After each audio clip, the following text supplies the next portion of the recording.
right, testing 1 2, testing 1 2. We are here, we are live, and we are live with the great Jordan Maxwell. Welcome, ladies and gentlemen, to Truth Warrior. My name is David Whitehead. I am totally thrilled to be here today doing this show and with none other than Jordan Maxwell, who I have not had on this show for probably about 9 or 10 years. It is long overdue. I'm so happy to see Jordan is still working. He's still doing shows. He's still out there doing interviews. And it's an absolute honor to have him here on the show. For those of you who have not heard of Jordan Maxwell, which is pretty hard to do, but if it happens, you should know about him. Jordan continues to be a preeminent researcher and independent scholar in the field of the occult religious philosophy. His interest in these subjects began back as far as 1959. He's been giving lectures and talks on this for decades now. He's conducted dozens of intensive seminars. He's hosted his own radio talk shows. He's guested more than 600 radio shows and written, produced, and appeared in numerous television shows and documentaries.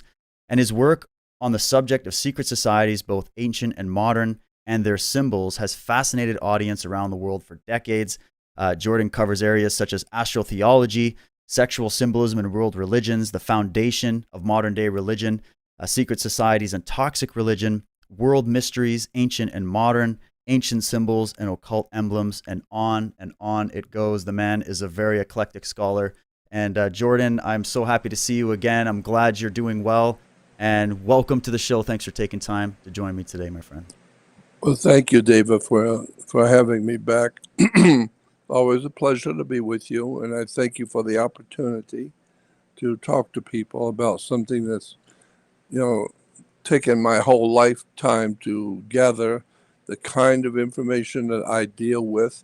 Most people have no idea even exists, and that's why it's been very difficult for me to kind of break through the ice to contact my fellow human, my fellow man, and explain to them all the kind of strange things which are going on in the world that most people don't even see with their own eyes. So I thank you for the opportunity of being on the show. Well, the honor is mine, Jordan, and I just wanted to give you an opportunity to let people know about which website do they go to that is legitimate, that is your site, because there are a bunch of scammers out there. I mean, a man such as yourself, been doing this work for so long. No doubt you've attracted all kinds of lice and all kinds of vultures that want to prey on your work and make money off of you. And there's probably a lot of people out there that want to bring you down because some of the information you share really exposes a lot of very big, important, and powerful people. So maybe just let people know about what's the correct website to find your work. It's true. There are websites out on the web that have my name on them, but I have nothing to do with them. I don't own them. I make nothing from them. So my website for Jordan Maxwell is jordanmaxwellshow.com. So if you want to contact me, just go on the web and type in Jordan Maxwell, Jordan like the river, Maxwell Show, SHOW. That's my website, the Jordan Maxwell Show. And when you go on Jordan Maxwell Show, my website, there is another website which I now have called the Jordan Maxwell Research Society website. And you have to join that. And when you join that research society, it's just a one-time donation for a lifetime subscription to all of my work, all the documents, pictures, videos, recommendation of materials. I have an enormous amount of my research already on that website, Jordan Maxwell Research Society, and you can access it from my Jordan Maxwell Show. And so if you're really interested in all the dark stuff that we talk about, then go on my website, Jordan Maxwell Show, that's my website, and go to Jordan Maxwell Research Society. And I've got everything I talk about is going to be on that website eventually. It's already big. It's getting bigger by the day. Well, congratulations. So thank you for letting me tell the people about that. Oh, absolutely. And congratulations for putting that together. I think that's important. And that's something that I've always respected about you, Jordan, is that you're not just out there talking out of your ass. You're actually documenting it. You're showing the links. You've been providing the source material. And it was you. I owe you a debt of gratitude. Back in the day when I was going through a lot of this research, I started out with having an interest in religion and philosophy. And when I came across some of your videos, I was just blown away by the type of information that you shared. I would say this was probably back in the early to mid 2000s that I came across some of your videos. And then it was you who recommended me to go and look into people like Michael Tessarian, who's now a good friend and colleague of mine, and many, many other researchers that I hadn't even heard about. You had recommended some of the books by Baron Avro Manhattan, getting into the history of the Vatican and some of the networks of control that we're going to discuss briefly here. And I mean, just the fact that you've been there for so long, being so consistent with your message, keeping that passion alive, even though you've gone through tremendous amounts of challenge. You've been getting flack from all sides. You've probably pissed off everybody from all the mainstream academics, the scientists, the religious figures, the politically correct crowd. And that's what I love about you, because I believe personally, and let me know what you think about this, that if you're going to pursue the truth in any area, you're going to have to ruffle some feathers. You're going to have to look under some stones and dig through some attics, and some of the information you come out with, it might piss people off, and we have to be okay with that. That's right. And I have always said, if you want to learn something about a subject, well, then do a little research and you'll find something. You're not going to get a lot, but just do a little research and you can find out some basic information about the subject you're interested in. But if you're really interested in that subject and want to really delve into it, then it's going to cost you something. You're going to have to take time out of your day to go to the libraries, to go to the big seminary libraries, all the big libraries, and do some work and homework and photocopy documents and take time and effort. It's cost you money and time to do some real research on the subject. But if you really want the down home, the real stuff, then you might have to go to university and college and go through a course and pay money to go through a course to learn about the subject you want, to get everything. So it depends on how bad you want the information as to how much you're going to pay for it. But there's no free lunches. You're not going to get really important information for free. Somebody's not going to spend 30 years studying something, becoming a doctorate in the subject, and they're going to give it to you for free.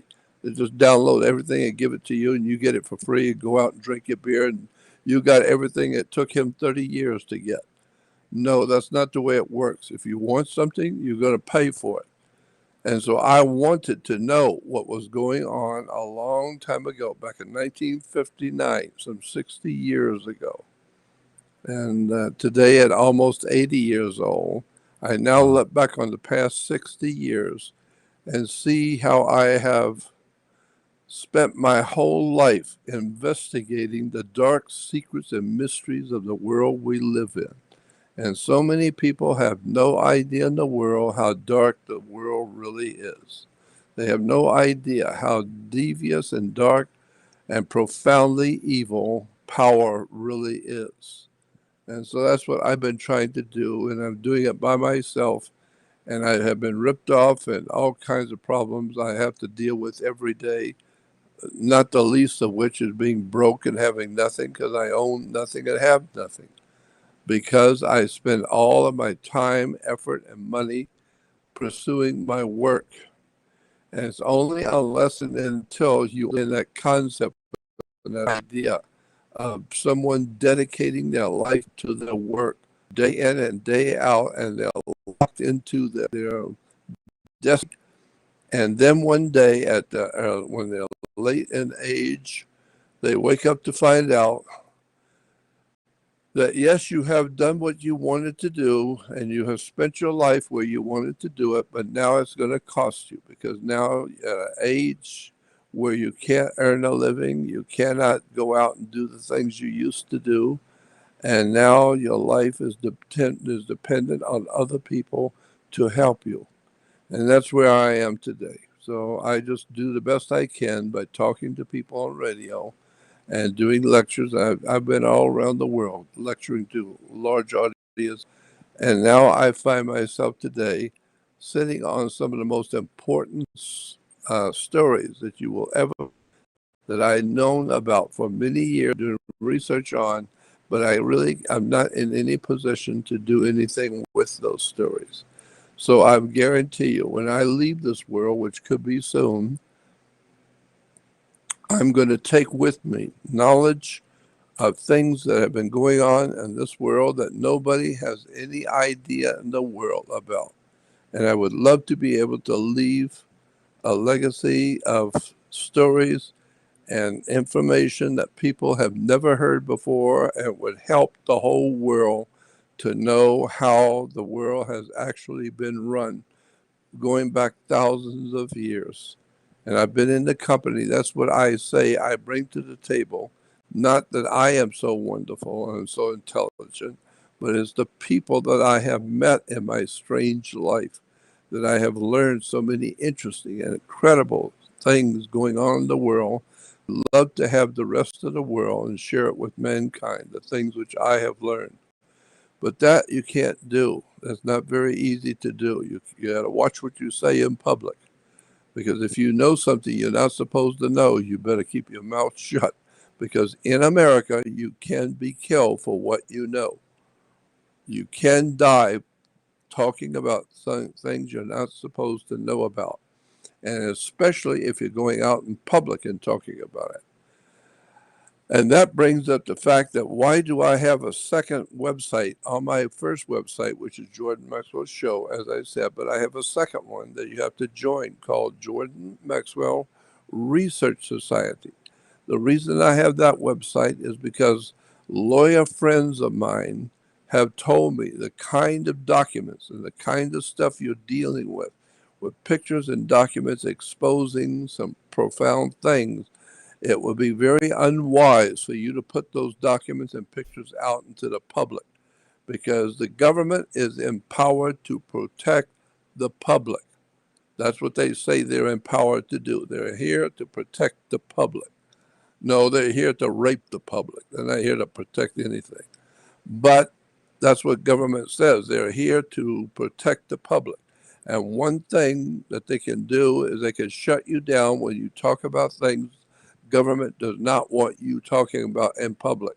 They can come in and shut you down because they're protecting the public from that kind of information. They don't want people knowing about those things. And so if you're out there talking about something you're not supposed to, you can be taken down quick. And we see that happening now all over the world. People who know things are being shut down. Their revenue stream is being shut down. They're being dropped off there. Nobody wants to hear from them. The major institutions of education, etc., wants nothing to do with them. Everybody wants to be in compliance, crawl on your knees and kiss the emperor's ring and do what you're told, and you can have a job and you can get your job and drink your beer and watch TV.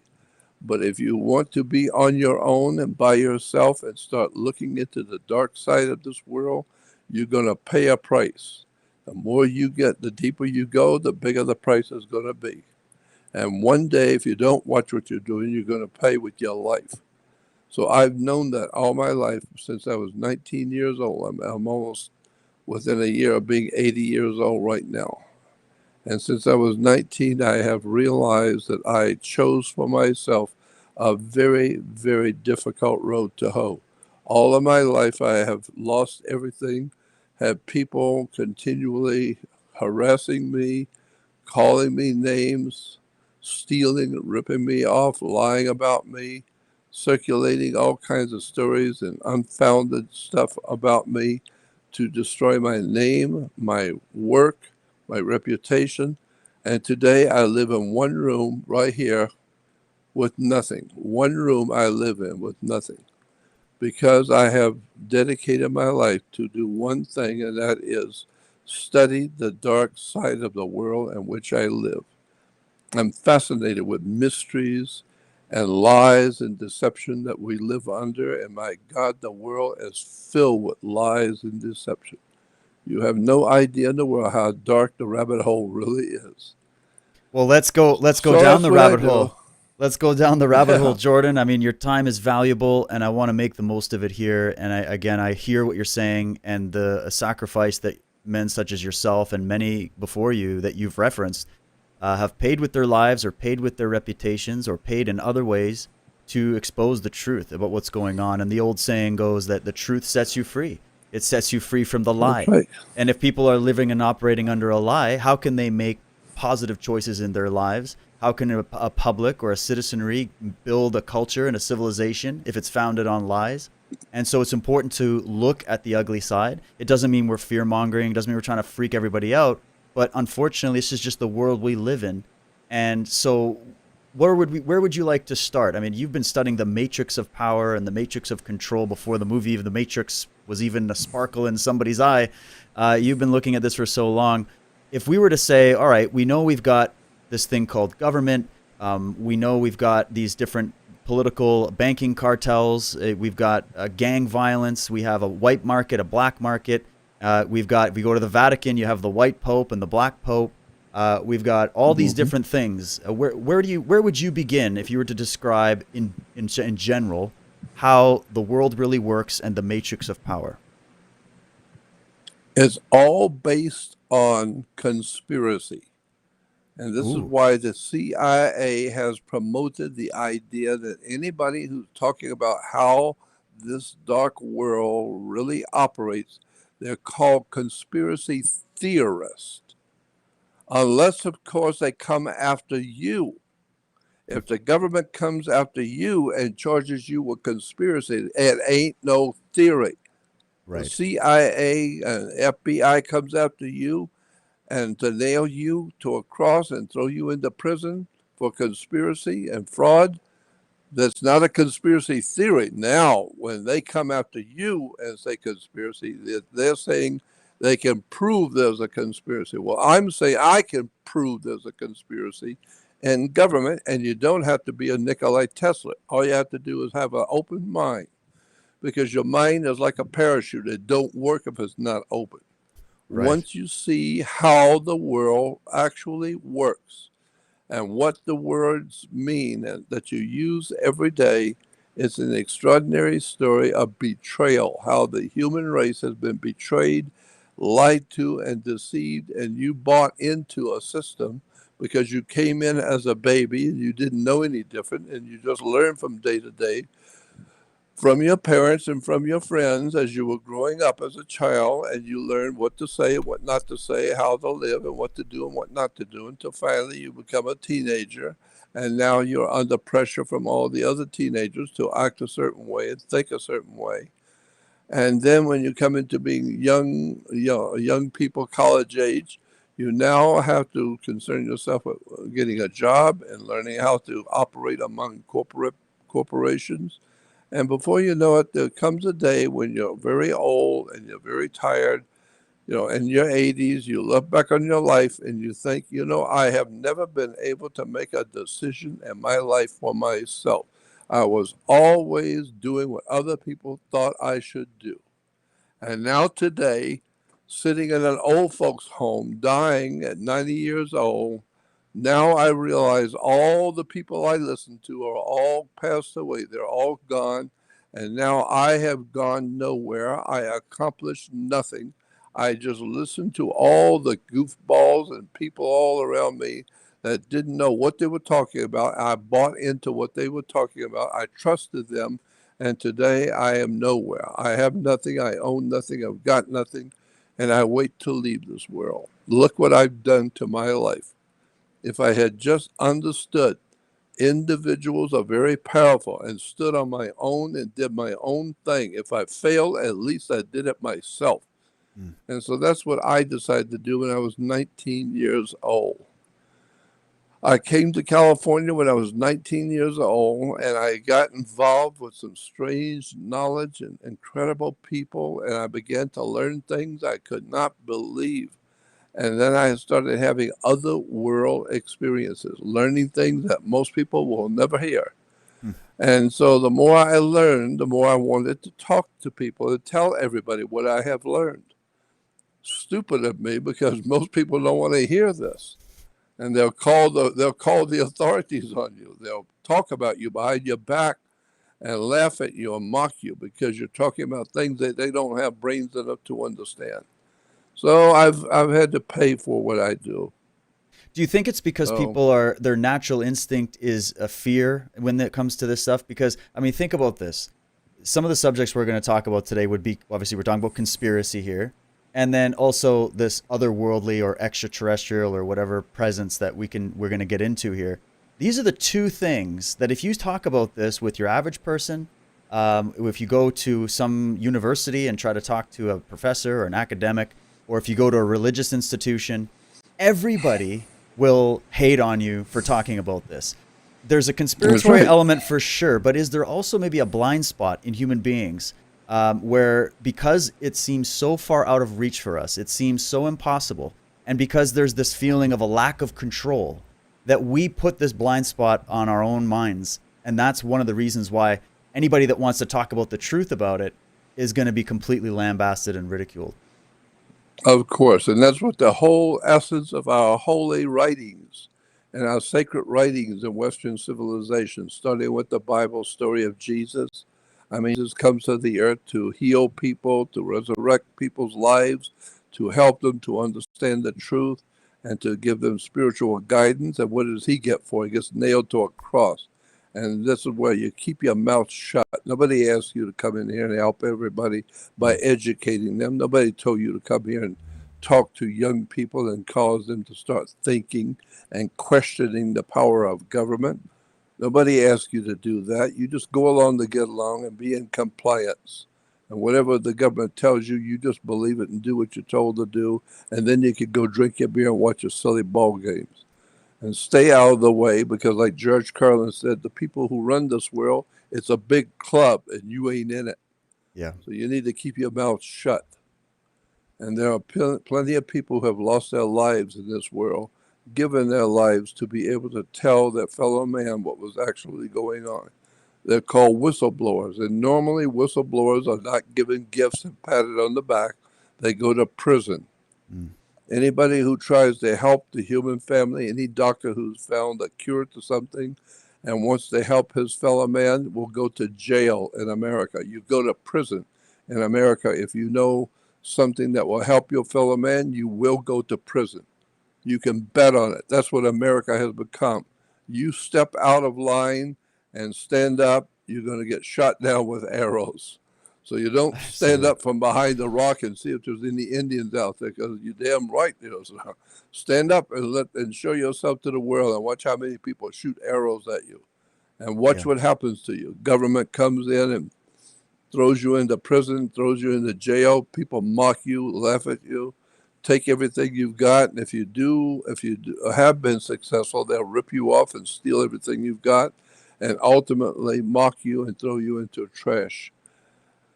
That's what has happened to all the great thinkers of the time, the Nikola Teslas,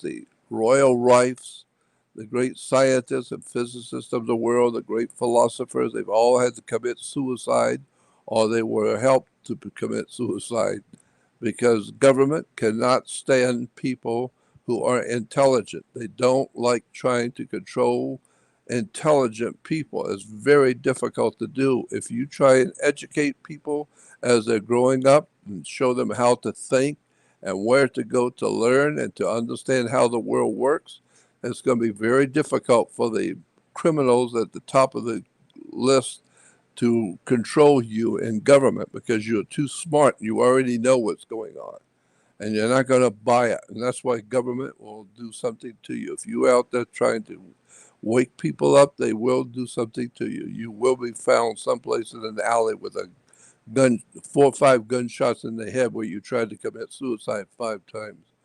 And Right. so yeah. And Would so you, I know, and I understand. That's incredible. And I agree. And you know what? It was actually you, it was years ago, you were making a comparison between these groups, these secret societies, fraternal orders, etc., that are behind many of the different institutions of power in the world, that have infiltrated many of the institutions of power, that took over a government that was originally based on, individual liberty, sovereignty, etc. At least ostensibly they were. And that you compared these sort of criminal elements to the mafia. You said, hey, when you're dealing with control, you're dealing with organized crime, and people can understand that from, oh, there's a black market. we know about the mafia. I mean, even before the mafia was exposed, everybody thought that was a conspiracy theory, but it turned out, yeah, there's organized crime, there's a black market, there's sex slave trade, pedophilia rings, there's drug rings, there's all kinds of weapons rings. So maybe you could break that down for people so that they could understand that. Because when you said that years ago, it was the one thing that helped everything click for me. That it's something about human nature. It's something about the nature of pursuing power or whatever that we end up with these cancerous growths in our society. So give that explanation again for everybody here, Jordan. Well, our national symbol is an eagle, the bald-headed eagle, the bald eagle. And on the back of the $1 bill, on the right-hand side of the back of a $1 bill, you will see the American eagle. You will also notice that the eagle only has two wings, a left wing and a right wing, and that there are 9 tail feathers. Tail feathers decide where the flight of an eagle is going.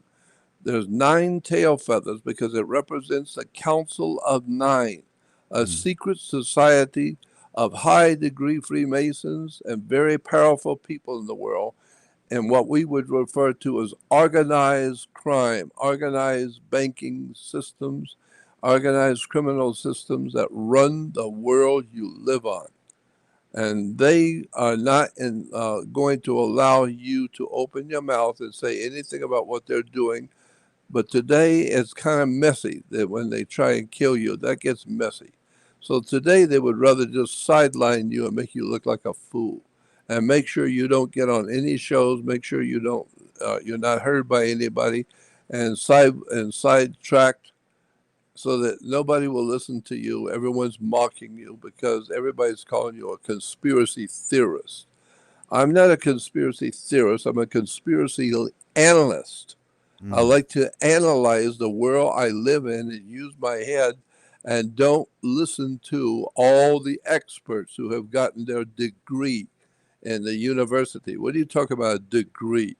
You go to school and you get a degree. Now you are in the position to explain everything to all the poor people with no degrees. But the poor people with no degrees, they live in this world. You don't. You just floating along, not doing anything. You got it all handed to you because you have a degree. And the sun moves across the sky in degrees. That's why in Freemasonry you have the different 32nd and 33rd degree. And the symbolism on the dollar bill is amazing. Even more amazing is the story in the Bible and the Old Testament. In the book of Genesis, the first chapter will blow your mind when you finally see what's actually being said, because the people who translated the original transcripts that we call the Old Testament, the Jews don't call it Old Testament. They call it the Torah, or the book of the law. Mm. But we who have grown up in Christian civilization, we call it the Old Testament. But once you understand the Old Testament was mistranslated, and I think purposely, sometimes purposely. And when you understand the real story in the first page of Genesis 1, you will see a story you've never heard before, never been told to you before in religion or in politics, and it will blow your mind. It's an extraordinary story of who we really are and where we really come from, and it's just an incredible story. Most Well, people could not wrap their minds around it. and you've done such a fabulous job of breaking that down in many great videos that people can catch up on, because it takes hours and hours to go through and show the translations. And I'll put some links in this after so people can go and look into that. But where does the Vatican fit in all this, Jordan? I mean, if we're talking about mistranslations and the Holy See, and who would have wanted to mistranslate history? Who would have wanted to confuse humanity about their origins, or about their place in the universe, or about the universe itself? Like, what would be their motive? And yeah, where does that bring in the Vatican to all this stuff? Well, I think because if you actually knew the actual history of the earth you live on and the world you live in and where it came from and how long intelligent life has actually been on this earth, and you understand where we come from as intelligent life, where we have come from, where we are now, and then draw a line to those two, now you can see where you're going. If you know where you've come from, where you are now, you can now see where you're going. Mm. And so the powers of this world do not want you worrying yourself about things that are not important, like who you are and who owns your body, and the fact that you are a statistic on a bank somewhere, and that your body is on the New York Stock Exchange. Most people don't know that their bodies are a security for a corporation called United States Corporation. It's a company, it's a municipal corporation. It was founded by the international banking elite who helped set up America to start with. But after the Civil War was over back in the 1860s, hold on. No problem. After the Civil War in the 1860s, there was a lot of bloodshed that happened in this country. Tremendous, terrible bloodshed. So after the Civil War, it was decided that there was, in fact, lawfully speaking, no longer a United States of America. United States of America after the Civil War did not exist. So therefore, the Constitution, the Bill of Rights, and all the other documents that we're proud of as Americans no longer apply to you. It does Mm. not apply to you. You are a U.S. citizen, not an American. And when you understand that, then you begin to see for the first time you do not have access to the Constitution or the Bill of Rights or the Declaration of Independence. It has nothing to do with you at all. Because in 1870s, after the Civil War, it was decided that the United States of America no longer exists, because whatever it is we are in 1870s, we're not united. We just got through with a bloody war, half of America killing the other half. So we were not united. So we don't call ourselves United States. We're not united.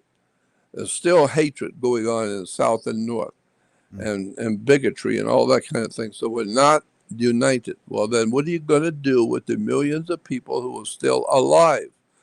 All the families that are still alive, they want to eat, they want to work, they want to live their life. So it was decided by the international bankers out of Europe. It was decided that we here in North America would no longer be a republic with freedoms and liberty and justice. No longer. That's over. That was the old operation. It was the old world order. But we're going to have a new world order. In 1870, a new world order was set up in North America, and it was referred to as a corporation. And it's going to be a privately owned company, a corporation like Sears, like General Electric, like Exxon Oil. It's a corporation. And you, instead of being an American covered by the Constitution, that's gone. So from now on, you will be an employee of a foreign corporation. It's foreign to all the states because it's only in Washington, D.C. Only. Washington, D.C. controls only Washington, D.C. And And DC so stands the for the District of Columbia, which is, you've gone into the District of symbol of the Columbia, Column and all the dove and all of that. Yeah. yeah, and the Jesuits, Right. and the Catholic Church, and the Pope, etc. And today, America is the Greater Rome. We Mm. are the Roman Empire, and so it's really an incredible situation that we have to live with, not knowing how this stuff works. And so many people have been misled and deceived because they don't know how this stuff works. Right. And that's why I say things like, you use the word court. Why do you have to go to court? Well, because you play tennis on a court. You play basketball on a court. How do you play tennis on a court? You play with a racket. You think those words are just by chance? No. Courts are a racket. The entire governmental system under which we live is a criminal racket. The rich get richer, the poor get poorer, and nobody gives a damn about the normal human being living in America. Nobody cares. You either got money and power or you don't. And if you don't, then sit down and shut up and drink your beer and watch television. And stay out of the way and be in compliance or we'll beat your head in. We'll come in and knock your door down and take your family and rip them off and beat your face in and make you wish to hell you'd have never opened your mouth. You play dumb. You be in compliance. This is what happened in Nazi Germany. It's what happened in communist China. What happened in Russia with the overthrow of the Tsar. The communists came in and took over and destroyed everything and put the people into prisons. And that's what's going on today all over the world. We are in an incredible place in history right now. And we're getting ready to see, in my opinion, I think we're going to see within the next year or so, one of the greatest catastrophes America has ever had to face. We're going to come face to face with an incredible situation. And I already know what it takes to save this country. And I don't want to talk about that in public because I don't want anyone saying I was fanning, trouble in America. But I'm telling you, trouble is coming. And it's going to be horrible when you see who's doing it and what they're really all about and who these people really are. They don't give a damn about this country or your laws or your life or your family. It couldn't care less. What's coming for this country, you have no idea how bad your enemies are going to rip you off. And that's what we see now. We're seeing a system in government in America where the people on the left, we call the Democrats, are able to go out into the public and publicly say, we need to kill the president. He needs to be put to death. We need to kill him. And then nothing is done about it. Nothing is said about it. Even the president, the Democratic president, comes out and says that the president today should be thrown into prison, and he should be killed. And people on the left are saying that about the president of the United States. But if, on the other hand, if a Democratic president was in, and you go out in the public and talk about the president ought to be assassinated and killed, watch what happens to you. So there What is is it no about law the, in America. sorry to interrupt there, Jordan, but what is it about, you've spoken about this before, about the Democratic Party in America, and there's like you said, it's two sides of a different coin, but specifically the Democratic Party right now, with what we're seeing with all the censorship, we've got Antifa, we've got universities, bringing all kinds of students out that are protesting basic values of freedom and the whole concept, and we've got all this, the new Democratic Socialist Party advocating for the eradication of America, open borders, world government. You've got all these different things erupting around, and you have the Democrats doing the debates, not even putting their hand on their heart when they're swearing the allegiance, and it just seems like we have a total infiltration taking place in not just America but a lot of European countries right now. Could you speak to that? That's right. That's exactly correct. There is a war going on for the minds of men. And it's a war that's actually not a bloody war. It's a cultural war between cultures, people who love to live quietly and obey the law and live their lives in freedom and liberty and justice and obey the laws and not harm anyone else, as opposed to the other half of the country who don't give a damn about your laws. They don't care about your country. They'd like to see you dead with your sick president and your government. They'd like to destroy this whole operation you call freedom in America. Destroy it. Kill Right. all the people who will believe all this nonsense about freedom. Why? Because the powers in Europe were shaken when America stood up and defeated the British on the field of battle. All over Europe, you can imagine what European dictators were saying to the King of England. Are you going to let them get away with this? Just a bunch of ragtag, sloppy farmers, and they are out there killing your people and telling you to hell, go to hell and get out of the country, and you're going to let them get away with this? We thought you were supposed to be almighty, like God. Now we find out that no, you're not that almighty. Even though just a little bunch of ragtag people over in another area of the world can defeat you on the field of battle. So it doesn't look very good for you. Well, that's why today, all over Europe, the international banking elite with the royalty of Europe do not want this country to exist because it represents a thorn in their side. Because Americans have a certain amount of freedom and liberty and justice that they believe in, and that's why the powers that be have to let them live a little bit freer than they normally would. Because they don't have, the banking cartels do not have the complete, total, bloodletting, murderous ability that they did have in communist Russia and in Nazi Germany. Nazi Germany was a prelude to things coming. And so that's why today we have an opportunity to talk. And like Martin Luther King said, you should make creative use of the freedom and the little freedoms that you do have. You should be able to talk freely, which we can't do anymore. You should be able to think freely and say whatever you wish to be. That was the way America was. You had the freedom of liberty and the freedom of speech. You don't have any freedoms in America. You are going to fight for whatever freedoms you're getting. And you better understand that. Nobody is going to give you anything in America. Government will put you into prison if you talk about things you're not supposed to know. Me, at 80 years old, I don't care. 80 years old, in my opinion, buys me the right to say whatever I damn well please. I don't care about the being in compliance. I'm not only not in compliance, I don't give a damn about your compliance. I know who the people are who are running governments. I know who they are, who have set up our institutions of learning, our educational, banking institution, insurance companies. I know who they are. I know what they're doing. I've been tracing the dark side of this world, and I got to tell you, nothing in this world works the way you think it does. Zero, nothing.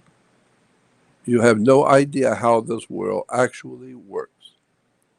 How many times have you seen the old Wild West movies, the cowboy movies? And the cowboys could ride into town, tie the horses up at the post, and go in the saloon, and they're carrying their guns. They got six shooters.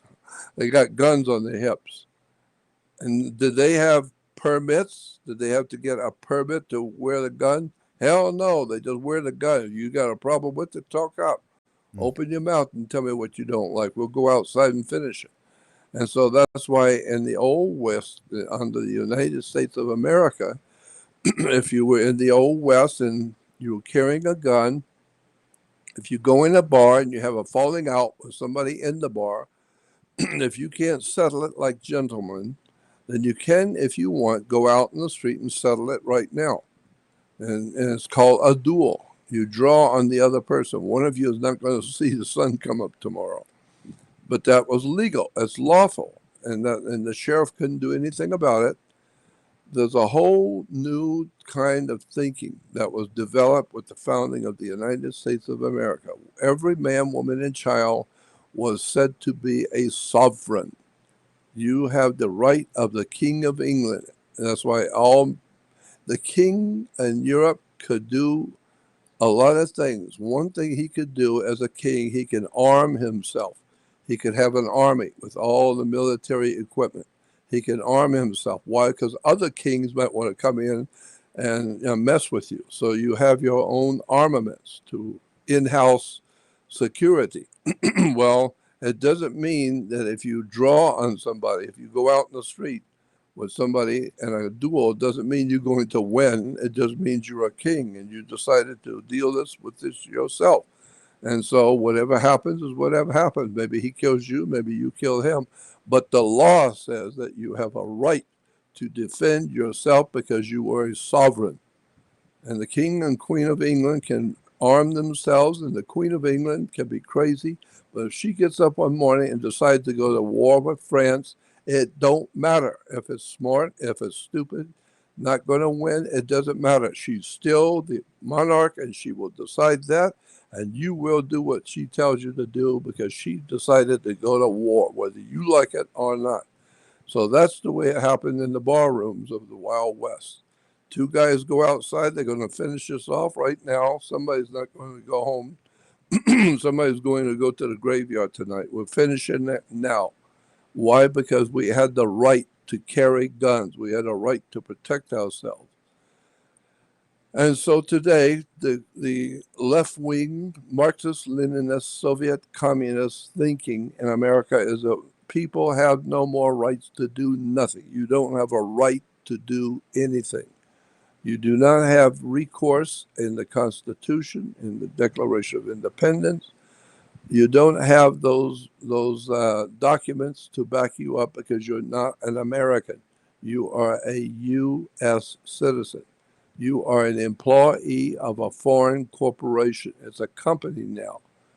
And this, therefore, companies like Ford Motor Company or any big corporation cannot make laws. Corporation cannot make laws. General Electric and General Motors or Exxon Oil cannot make a law that in America you cannot do this or you cannot do that. People will say, well, who the hell are you to tell me I can't do?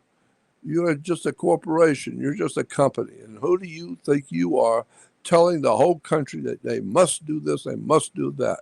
You don't have the right to tell the people of a country. So therefore, you don't have the right to make a law. Well, the United States Corporation, the company we call the United States, is a privately owned company and it does not have the right to make a law. But big corporations do have a right to have an in-house law. They call it not a law, but what's the word? When you go into a corporation, they have They'd have like their code of conduct, their code of conduct, ethics, or right. and they have their what is called a policy. Right. And Yes, the today, if you corporate ask policy. Yeah. corporate policy, and so if you go into Sears, you buy something, you want to get your money back, they will tell you, I'm sorry, but the law says, God's law says that you cannot get your money back. No, they will just tell you it's not the company policy. Our policy is we just take your money, we ain't giving it back to you. That's our policy. So, okay, suppose you don't like the policy of the corporation called United States. You don't like their policy. You're not going to go along with their policy. How are they going to enforce their policy on you?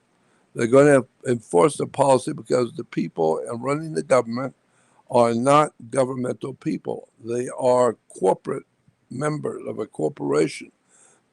Therefore, they are running the government that you live under as a policy. And so it's called public policy. It's no longer a United States Constitution. It's public policy. Now, in America, in the U.S. corporation, we have a policy.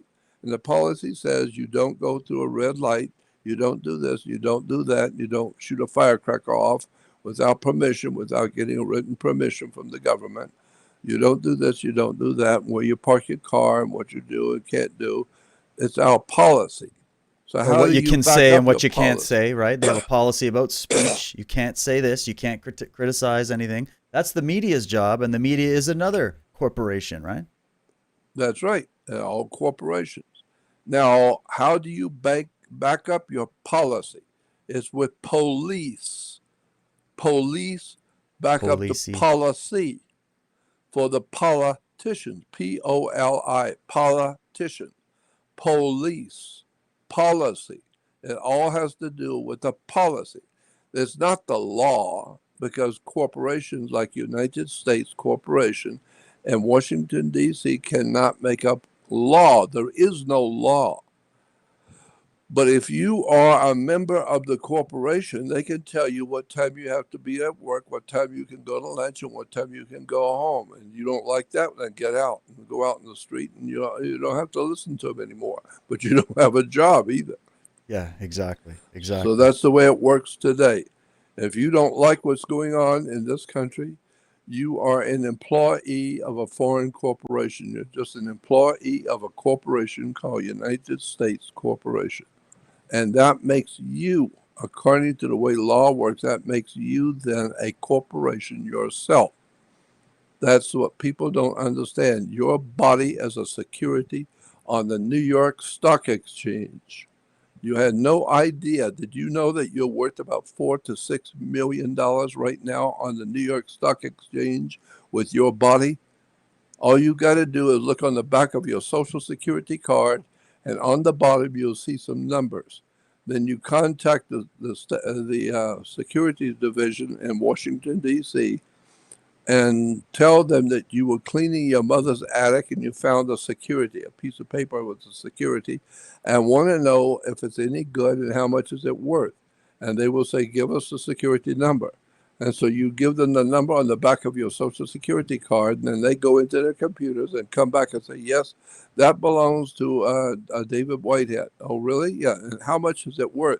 $6 million. Oh, really? $6 million to you with your name on it? Then why are you worrying about having to pay off your car and your planes and your motorcycle and your home if you got $6 million on the stock market, that you're worth $6 million? How many people know that their bodies are bought and sold on the New York Stock Exchange today and that you are worth millions? And how many people have lost their homes because they don't know? They don't read. They don't care. They were watching television. They're watching the ball game, drinking beer. They didn't know anything about all that silly stuff Jordan Maxwell talks about. Yeah, well, now you're going to prison. Now you're going to jail. You're going to lose your home. And now you're $150,000 in debt and you're going to prison. Why? Because you don't know what the words mean. You don't know how to think in terms of the corporate law, the way corporations work. And you are a corporation too. You are a company. Why? Because if I see you coming out of a restaurant at 2 o'clock in the morning with some woman, and I call you the next day and I say, David, the woman you were with last night, yeah, this is just a piece of advice. You better leave her alone because she's bad company. And you say, mind your own business. Business, company. Then I find out you're going to get married. She's going to be your partner. What are we talking about here? A It's business. business, company, partner. It's all business, like the mafia said.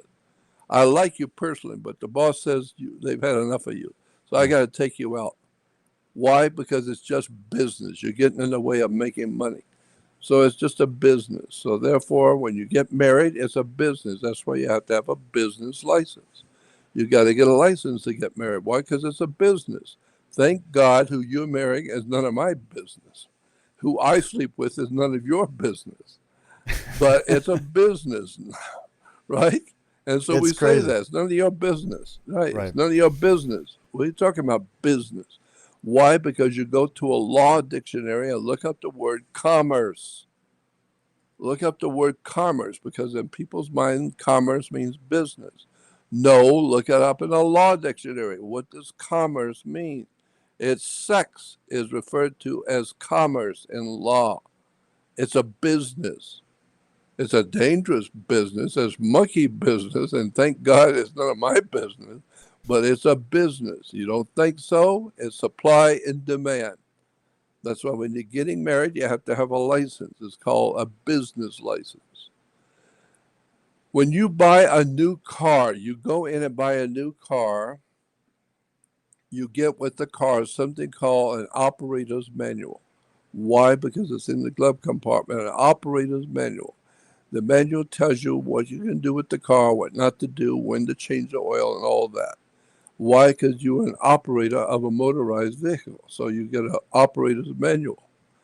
But if you are buying that car, motorcycle, 16 wheeler, whatever it is, it's got wheels on it, and you're buying it, but you're not buying it for yourself, you're buying it to make money.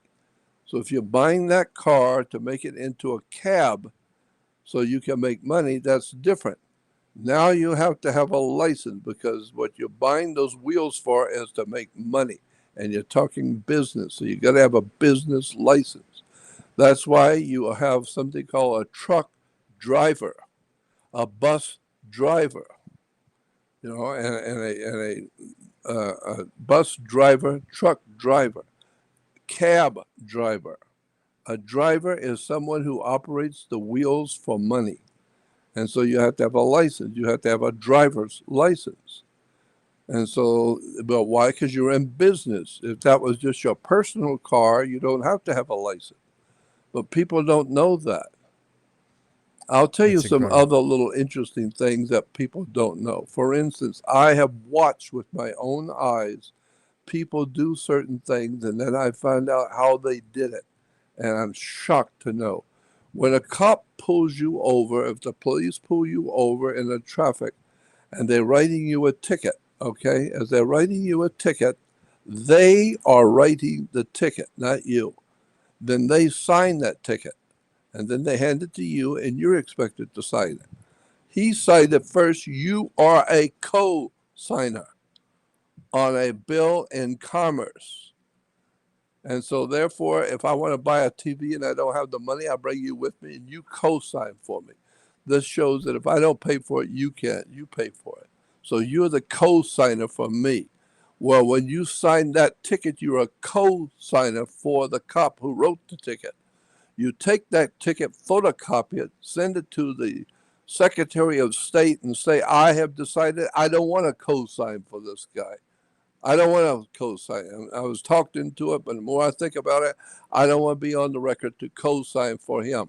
Therefore, the Secretary of State will then send it to the Department of Motor Vehicles, and they will send that bill, that ticket, to the cop's home, and he has to pay it. Why? Because he signed the ticket. You were the co-signer, and you decided not to co-sign, so he has to pay for it. How many people know that? I've seen it happen. I've seen cops come to the door of the guy who showed me how to do this. A cop came to the door and he was fighting mad, absolutely livid. And he said, what did you do? I got this ticket for $400. And the guy who pulled this off said, well, what did you do to me? You want me to pay the 400? I don't want to pay the 400. I give it to you. You pay it. Now get off my porch. I'll call the cop. And so Oh my God. I've seen it happen where cops have to pay their own ticket because people don't know they are a co-signer and a ticket in commerce. Because when you sign the ticket in Sears, when you buy a pair of shoes, you sign the ticket, they're expecting you to pay for it. And so that's why the judge, when he comes in, everyone rises because he sits on the bench.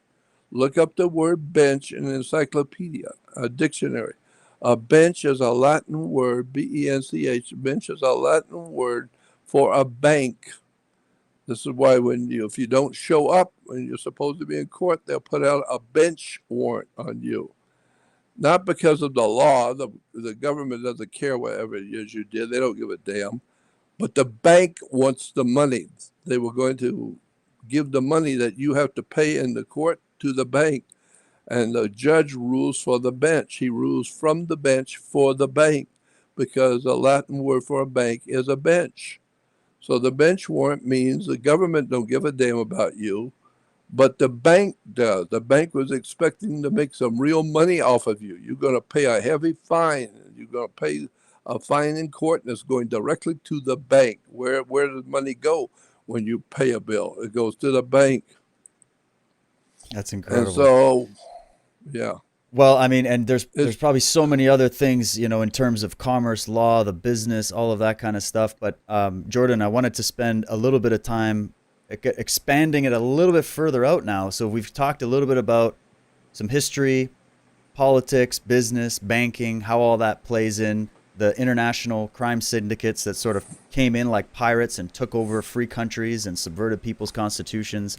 But let's go out of And this world. don't forget the good old favorite, sex and drugs and rock and roll.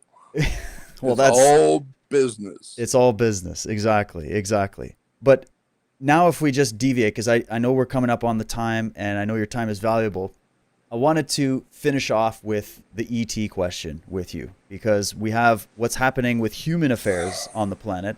And then there's the other layer of things that we could bring in here. And I'm not sure if you've been up to date on what's happening in the media lately. We've had all these recent admissions from various Navy pilots. Bob Lazar is back in the media again. There's a documentary I film that know. just came out with him. And So many other things have come out.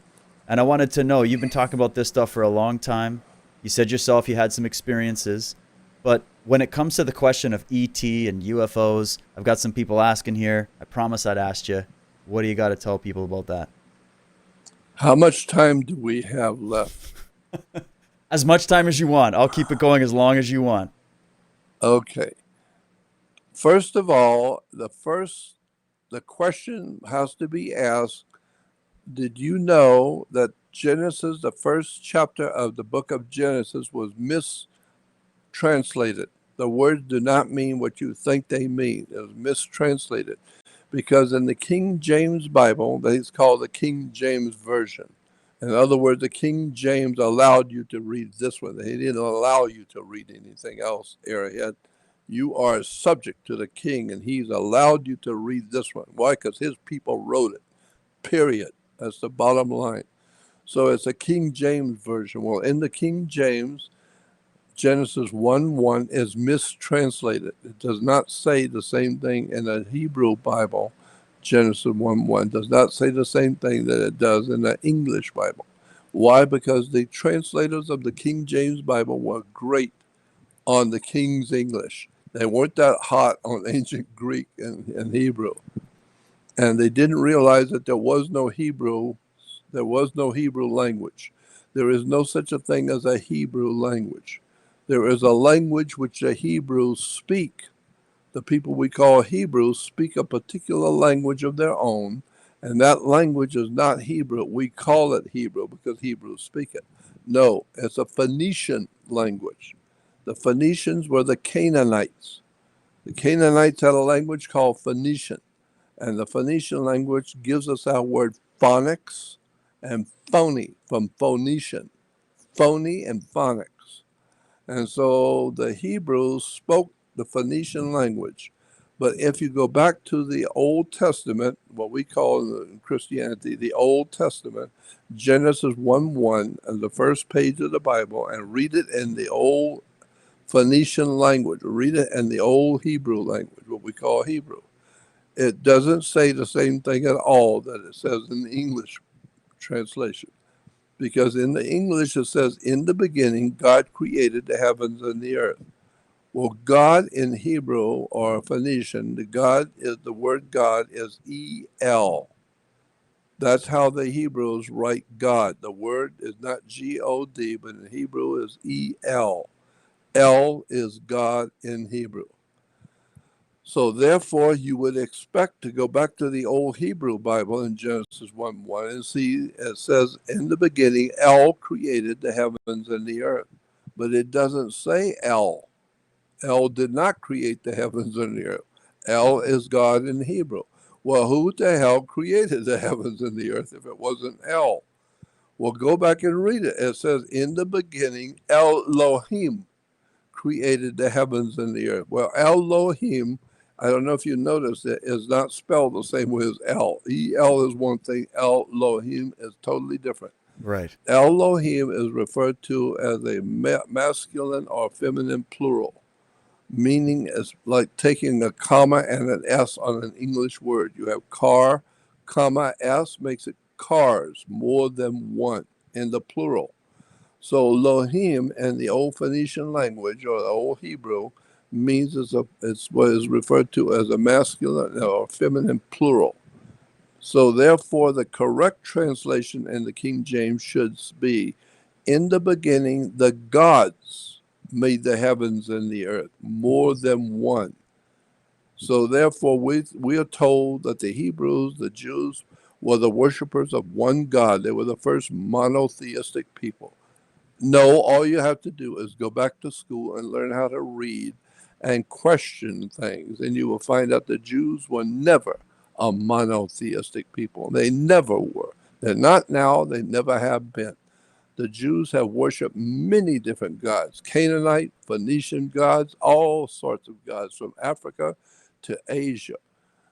And you have no idea in the world that Hebrews were never a monotheistic. They were a Heno, spelled H-E-N-O. Look it up in the dictionary. Heno theology. Heno means you pick one from a group. So when you say that the Jews are worshipers of one God, yeah, if you have 14 gods or 13 gods, and they're lined up in front of you and they're all equal, and you like that one, and you make a deal with him, I want you to be my God. And he says, all right, he agrees, then you're going to be his servants, and you're going to look to him to follow him. You have picked one God. So therefore we say, oh, well, the Hebrews, they were worshipers of one God. Yeah, they picked the one. There were 14 of them, but they picked one. Hmm. Heno. Henotheistic means one who is picked from a group.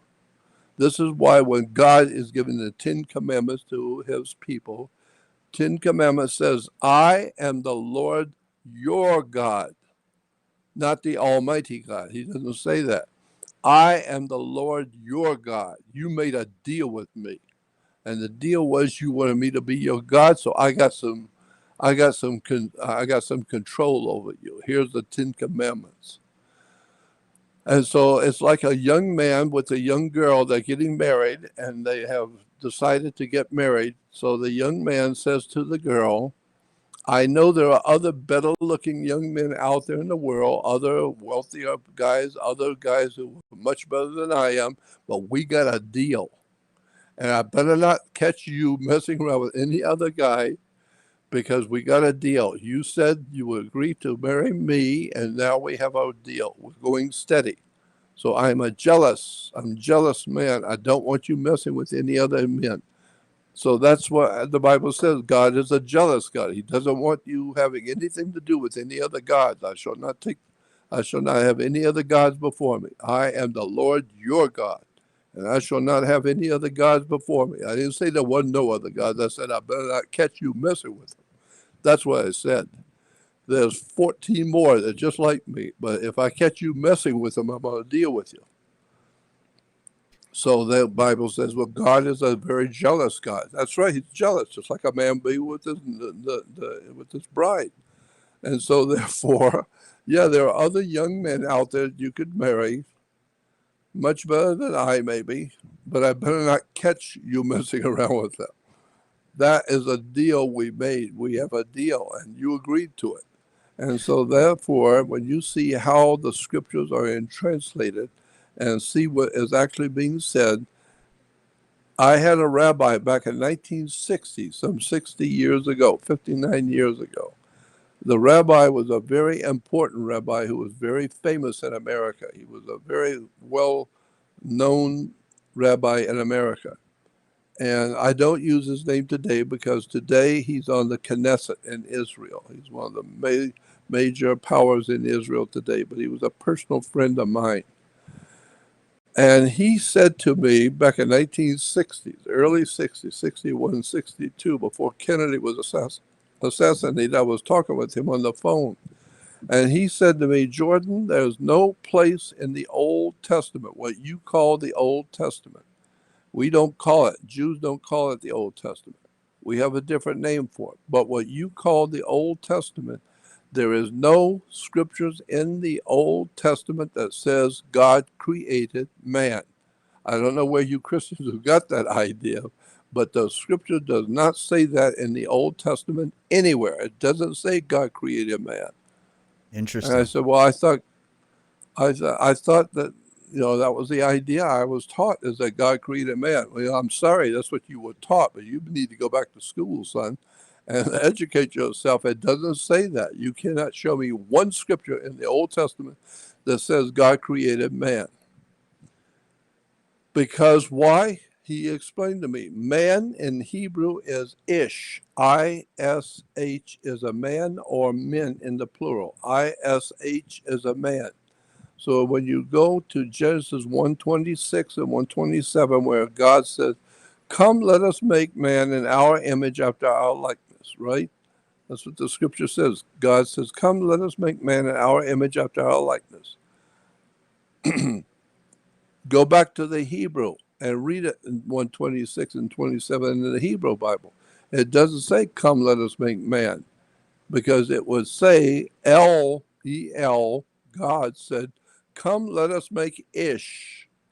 in our image and our likeness. It doesn't say, "Come, let us make ish," because God didn't make man. It says, "Come, let us make ADM." Look it up in the Hebrew Bible. ADM. We add another A because we're so stupid. We add another A and make it Adam. So God created Adam. No, it doesn't say Adam at all. Do your homework, educate yourself, and learn how to read. And go and take a course in advanced logic and thinking so that you can think a bit. It doesn't say God created Ish. Ish was already here. Mankind was already here for millions of years. The earth was completely filled with mankind. It says, God said, "Come, let us." Who is us? Right. The us is the extraterrestrials who came here from out there. They came here and saw the Neanderthal man, the Cro-Magnon man, the Peking man, all of these ancient creatures who walked upright that looked something like us, but they didn't have brain one. And so they came here and they saw the indigenous creatures, which we call Ish. The Hebrews call Ish, which is the indigenous mankind. And they said, for being so great, they're not that great. No, they're smelly and they're and dumb and dim-witted, and they live in caves. Come, let us make man in our image, after our likeness.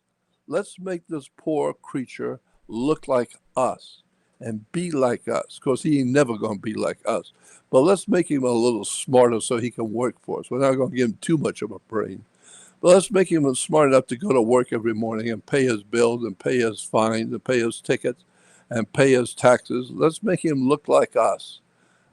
And it says, "Come, let us make man in our image, after our likeness."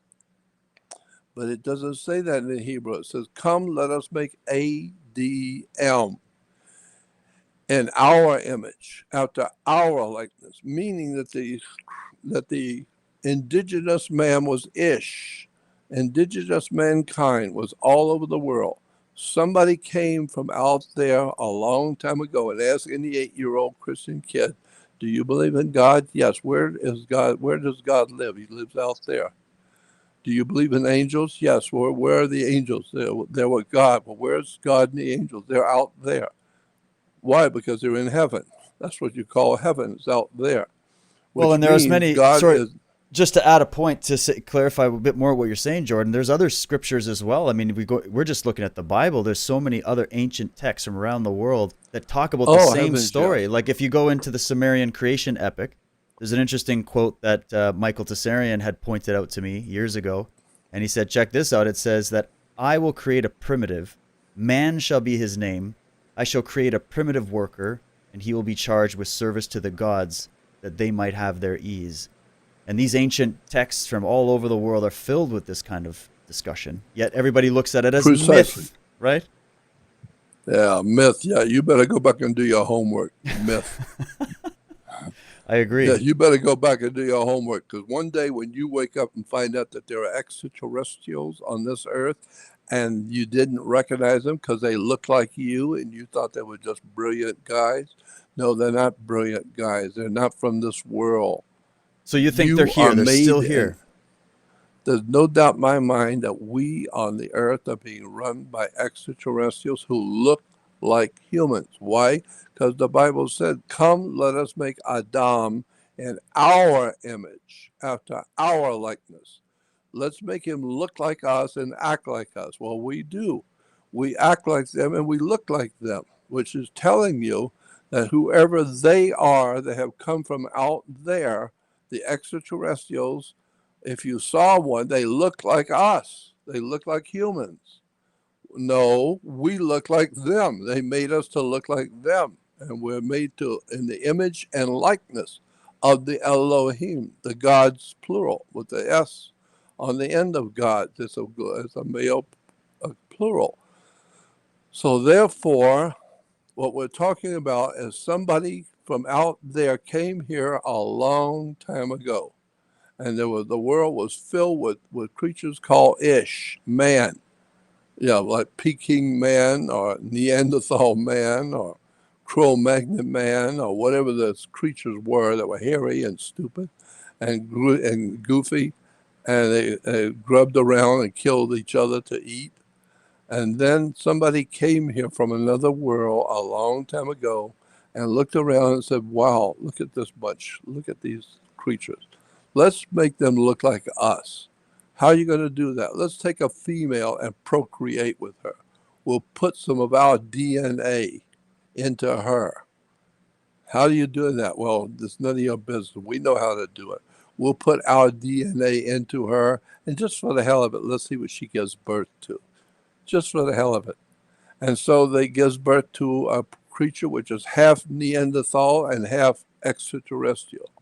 Maybe that explains Bigfoot, because Bigfoot looks like the old Neanderthal creatures, looks like an ape. And goofy people say, well, we came from apes. No, we did not evolve from apes. We're evolving into apes. We're Today, devolving. America, yeah, we're not evolving. We're not did not evolve from apes. We're evolving into a bunch of chimpanzees Do you think the and gods goofy. maybe are regretting their decision thousands of years ago, and they're like, "Hey, you know what? It's not too pretty, so let's just let them devolve back into their original state, and we're gonna jet out of here." I think that's exactly right. Somebody is saying, I told you not to give these creatures the full DNA. And I told you what's going to happen. You're putting your DNA into these creatures, so they're going to be damn smart for who they really are. And eventually, one day, it's going to come back and bite you in the ass. Because one day they're going to be building lasers and rockets to go out into space with nuclear bombs and lasers. And they're going to be a real problem to this whole galaxy. The word around our Milky Way galaxy is there's some real trouble going on back at 44th Street in Maine. Over there on the other side of our galaxy, we hear there's some serious problems. The creatures over there are running around, beating each other and raping each other and killing.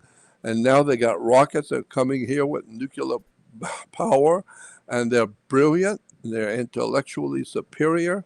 And you're the one that caused it. You're the one that gave them the DNA. You're the one that put it into them. And I told you when you did it that was stupid. You should not be putting this kind of technology into these creatures, because they're just a bunch of ish. They're just a bunch of creatures. But you've made them into men to look like you and to act like you. And they do act like you. They're about as crazy as you are. And they're violent like you, and they are sadistic like you. So we're made in the image and the likeness of the Elohim, which means God in the plural. So the bottom line is that we are made in the image and the likeness of the gods that came here a long time ago. And that's why the scripture says when God is creating Adam in Hebrew simply is a different kind of creature. It's not a man, it's not Adam. No, we added the A. No, go back and read it in Hebrew, ADM. And the Elohim said, come, let us make ADM in our image, after our likeness. Let's make this new creature. We'll call him ADM, which in our language means a different kind of creation. Let's make him look like us and be like us. And so today we're just as crazy and loony as the demons and the angels that came down here and created us. Because we're out there like them, killing each other, wars, bloodshed, violence, rape. There's Yeah, nothing holy in Israel. The only thing holy in Israel are the stories that come out of Israel. They're full of holes. The whole entire yeah, the whole entire superstructure of Western civilization is based on extraterrestrial, and that's where we're getting our technology and our understanding of the world and why we're so superior, because we have been brought up in the image and the likeness of the gods that created us. That's why religions say we are the sons of God. No, you're the sons of Elohim, the gods, more than one. So when you hear people who have said they've been abducted by aliens, and be damned if the aliens didn't look like us. They looked like military men. No, they weren't military men. They have come from another world. This is what the extraterrestrials look like. They look like humans. So And you don't so they think you came think here. these beings that people report, I mean, the most famous image of an alien will be the typical gray alien. And I know everybody has Yeah, their thing on this, but I find this more plausible what you're saying that, when we're talking about extraterrestrials, there might be a diverse forms of life out there. I mean, look at the ocean, look at the kind of creatures we see on our own planet. But if you think about it with what you're saying, uh, could it be that these other types of creatures that people are seeing are in fact some kind of artificially created beings, like an artificial intelligence or something like that? But the real guys, the real intelligence, the real off-world humans look a lot more like us than we'd like to admit. yeah, absolutely. That's why they can rule you, they can lead you, and you're just so impressed with them. Oh, he looks so important and he's so intelligent. No, he's not from this world, airhead. He's not from here. And today we say, people tell me, well, people are waking up today. People are starting to wake up. And I say, yeah, that's what you do when you're in Pelican Point Federal Prison. That's what you do when you're in San Quentin. You wake up each morning, but you're not going anywhere. So you might as well go back to bed because you're not going anywhere just because you're waking up. Well, yeah, but there's a light at the end of the, yeah, and I say, yeah, it's a train coming. You have no idea in the world what's going on in this world. You need to go back to the ancient texts of the Sumerians, the Babylonians, the Phoenician Canaanites, and understand what they were writing and what they were saying about the human life and where we came from and who created us. And the bottom line is that that's why God said to Adam, ADM, and his female counterpart, Eve, in the Genesis 1:27, it says, the gods said, come, let us. What do you mean us? Who's more than us? Come, let us make Adam like us, and in our image and after our likeness. So that's where we get the idea that we are made in the image and likeness of God. No gods, Elohim, more than one. Well, and And that's why, to anybody that would say, "Okay, Jordan, I hear what you're saying. Going into the ancient texts, but that's just people writing things down. It's not actual evidence." What would you say in terms of just as because we're going to wrap up soon here? Maybe you could share some of your own personal information or stories or experiences with this phenomena, whatever you want to call it, this otherworldly phenomena. Because as much as I totally have nothing but respect for the ancient myths, I think there's a lot more truth in there than we'd like to admit to ourselves. For the average yeah. skeptic that's sitting there still trying to figure all this out, they'll just say, you're just reading the Bible. That's all just a bunch of writing. What kind of stories or information would you have in sort of a modern context that would bring more evidence forward about the fact that we're not only being visited by off-world intelligence, but they've been here for a long time and But they're we're still being here? guided and controlled by them. Right. I Well, what mean, experiences have you had personally, Jordan? Maybe you could share one with us. oh, you're kidding. I've had all kinds of off the wall, other world experiences with extraterrestrial life form. I've had some incredible stuff happen to me.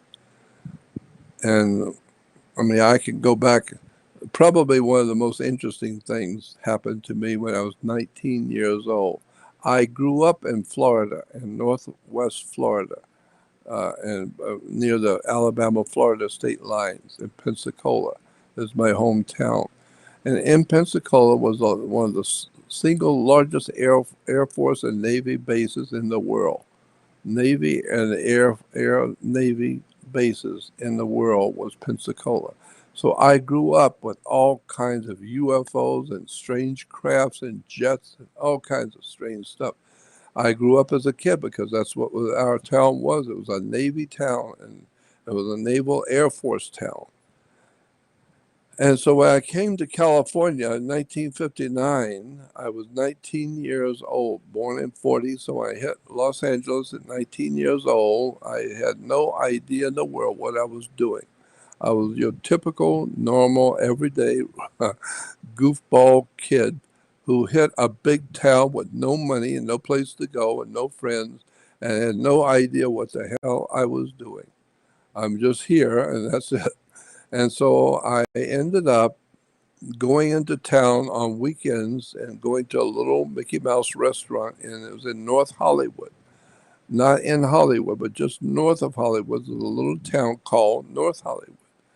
And in North Hollywood, back in 1959, some 60 years ago, it was just a little Mickey Mouse little town, and it was very, very plain. But there was a little restaurant in town, and on Saturdays I would go down and have breakfast in the morning, and hang around town as a kid. And one morning I went in, and there was no room in the restaurant at all. It was totally crowded. It's the only place in town for breakfast. And so I went in and I looked around. There's no place to sit except one seat at the counter was open. So I went over and sat down at the counter. And I ended up finding out that next to me was a girl. She's about 17 years old. I was 19.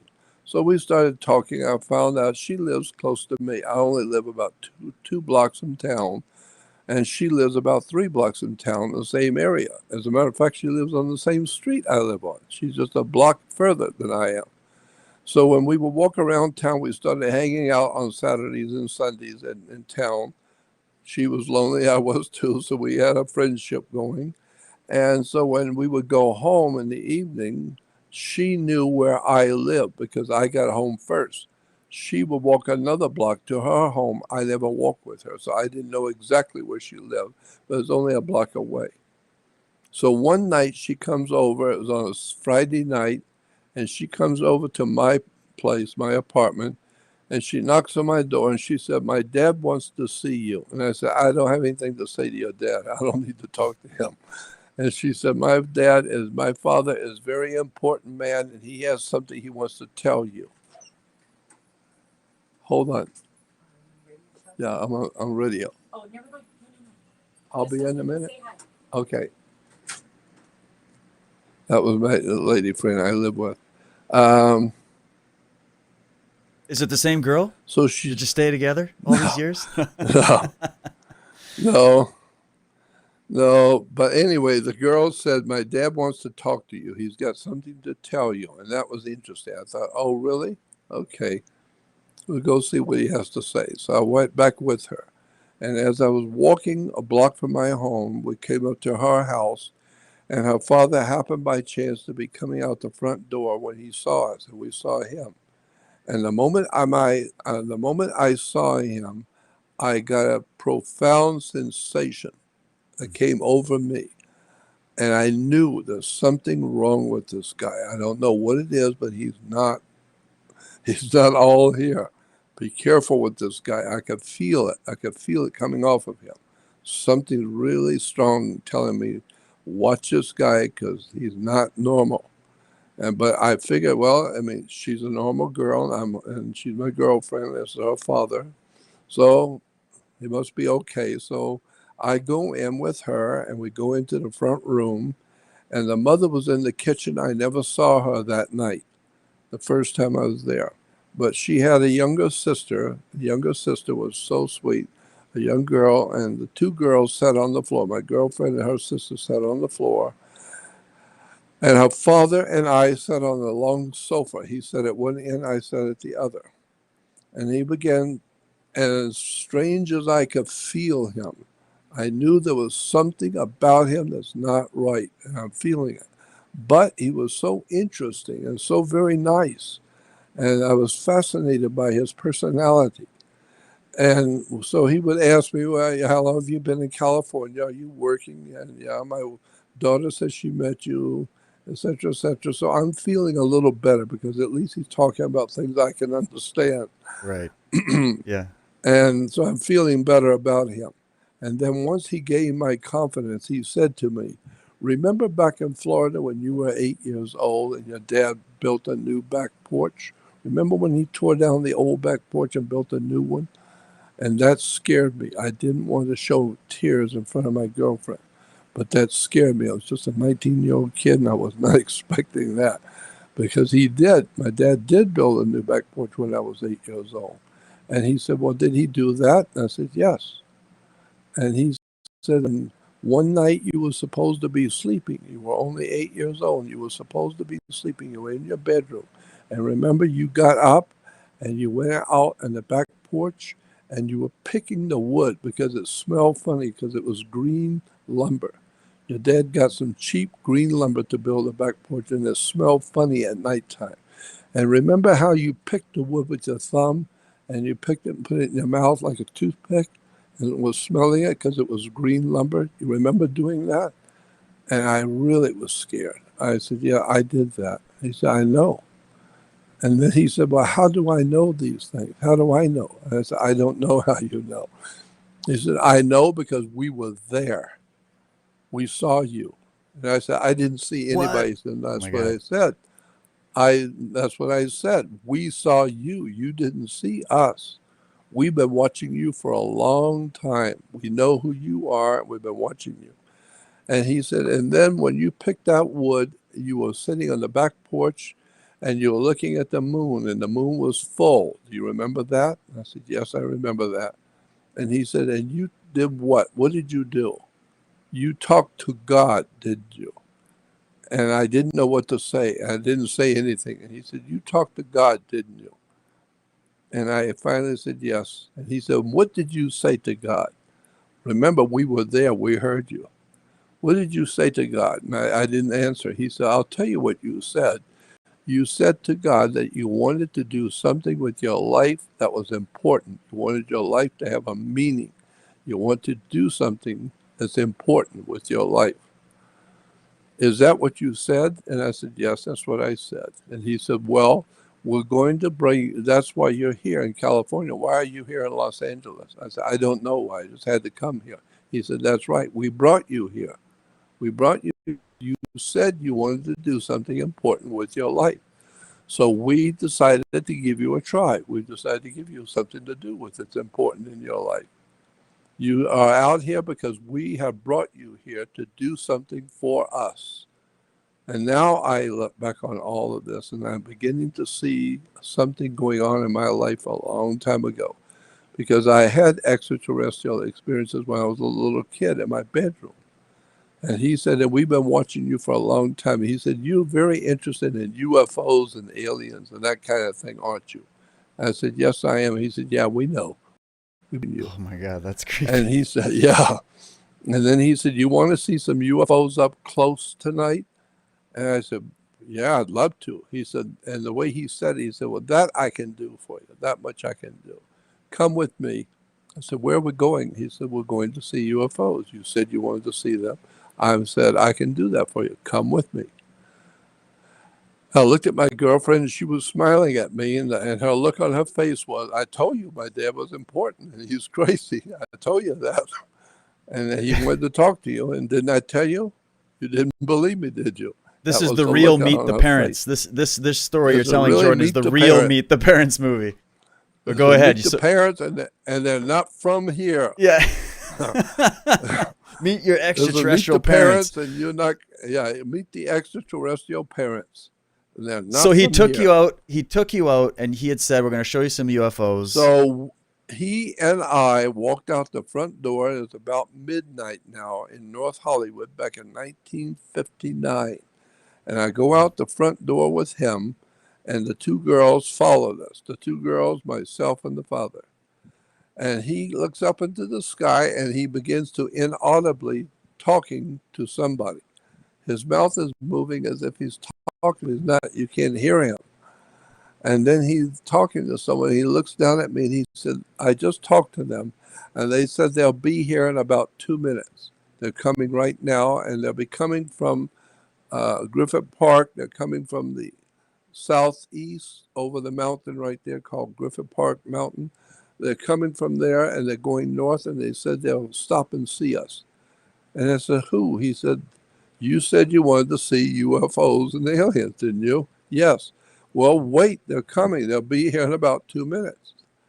And be damned, about 2 minutes later, we saw them. Three brilliant, glowing, full moon shaped size UFOs, crafts, but they were full moon size, not little lights.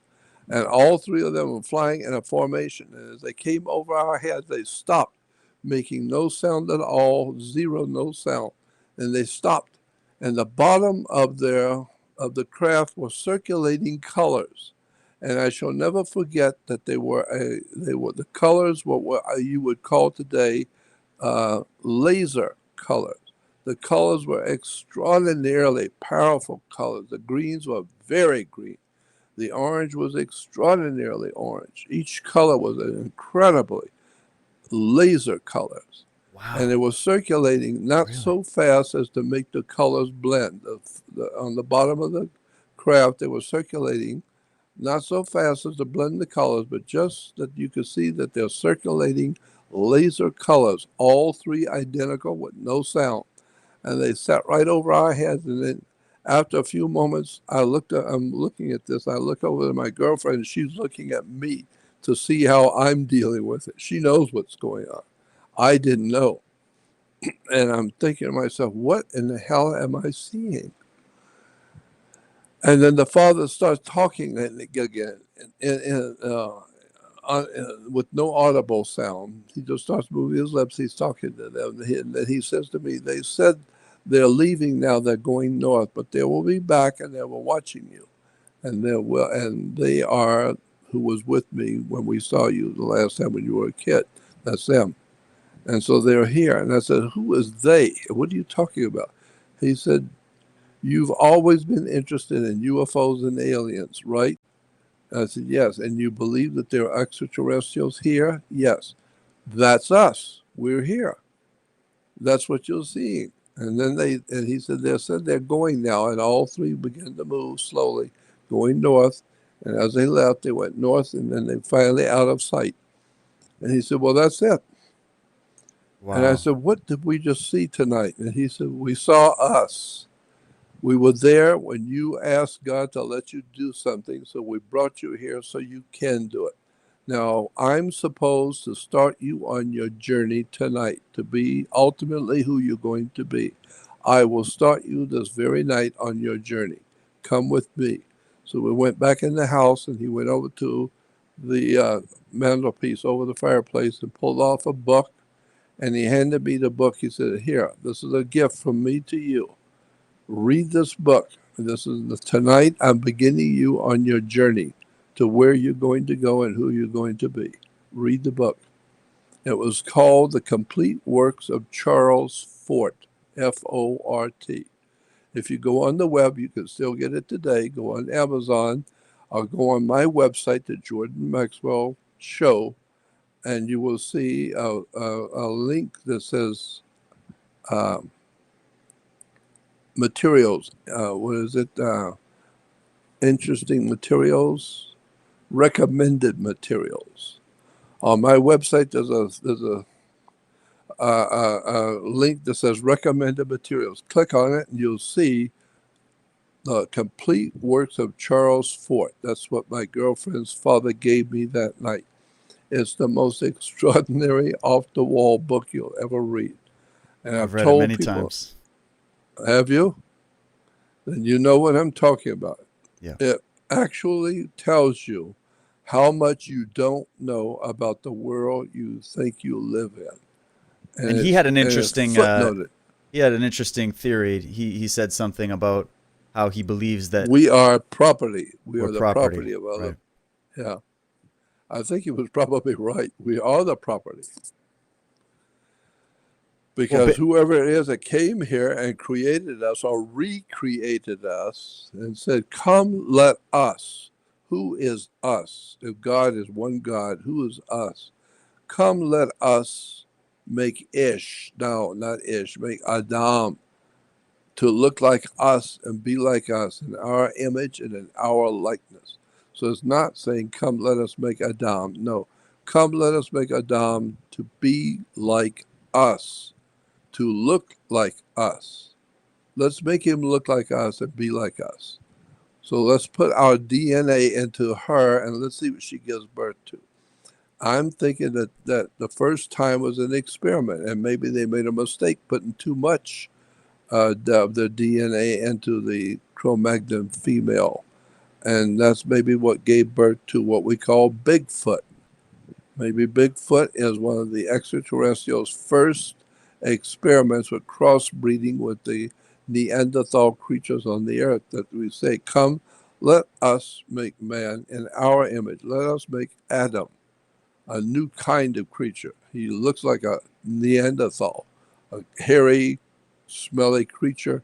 But let's do something and see what she gives birth to. So they procreate with her and put their DNA in her. She gives birth to Bigfoot. From there, they continue to play with this whole thing, playing with it and narrowing it down and getting it better and better each time. This is all experiment, and they finally got it down to a perfect situation to where she is now giving birth to modern day people. The Well, and people Adamic think this is race. crazy. If people think this is crazy, just think about the fact that we human beings are doing this same thing right now. We are taking all kinds of animal life and even human life and synthetic android AI life and doing all these different experiments to try to produce this new human or this new type of creature, or to, do whatever. We do this with plants, we genetically alter all kinds of different things. And another thing we do is we are seeking to go off planet and explore the solar system. And so if you look at so many things that humans do, Jordan, final question. Do you think that we're just mimicking the gods with what we're doing? This is why we act in the way that we do. We're a combination of the original DNA of whatever was living here prior, and then we're also now acting out what we see has been done on this planet to Yes, us. that's what I think. That's exactly what I think. I think that we humans today are half Neanderthal and half extraterrestrial. That's why there's a thing about humans that look into the stars at night and we're wondering, where did we come from? What is all this about? Because that's the part in us that's extraterrestrial. And then we're also the human part, Neanderthal part. That's just a plain animalistic. So we're animals, but we do have a spiritual presence that we live with. And so that's why the Apostle Paul said in Christianity, this is in the Bible, New Testament, the Apostle Paul said to the Christians of his day, always be hospitable to all people you meet, because some have entertained angels unaware. That is profoundly important. Always be hospitable to men that you meet, because some have entertained angels unaware. Meaning, when you meet someone, always be respectful to that person, because you don't know who you're talking to. I've Right. found that out. You talk to some old man, and you talking down to him. He's some old man. You figure he don't know from crap. He doesn't know nothing. You find out, no, this is Luigi Genovese of the Genovese family of New York. This is Michael Corleone. You better watch what you say. You better you better watch what you say and how you treat this old man, because life is going to get real serious for you if you mistreat him. So be careful what you say to him, and be Right. careful the way you treat him, because he's going to remember you and find out where you live, and he's going to remember you, and you're going to wish to hell when you met this old man the first time you would have shown respect, because some have entertained angels unaware. You're talking to people, you don't know who they are.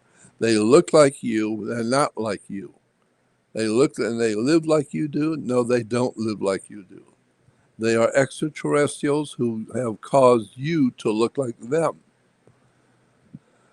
And so this is the crazy part for me, is the fact that the implication is very simple. That implies that those we would call extraterrestrials, who are out there. At nighttime, we look out there. That's where they are. That's where God is. He's out there. The angels, angel is simply El is God. Angel is a messenger of God. And so an angel is a messenger of El. What are you talking about, a messenger of El? Well, they are a messenger of the extraterrestrials. They have come down here and sent people down here to be connecting the human family with their creators. And so an angel, like the Apostle Paul said, be careful for when you meet someone, always show respect, because some have entertained angels unaware. The person you're talking to is actually in contact with the extraterrestrials, and they are watching you the way you're treating one of them here.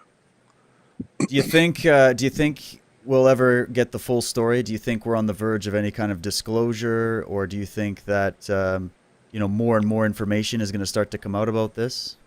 Yes, I think so. I think it's getting ready to hit us broadside from the left. Come in from Broadside. left field, and we're not going to be expecting it, and it's going to slap you upside the face so hard it's going to knock you over. I So think it's slowly but surely coming.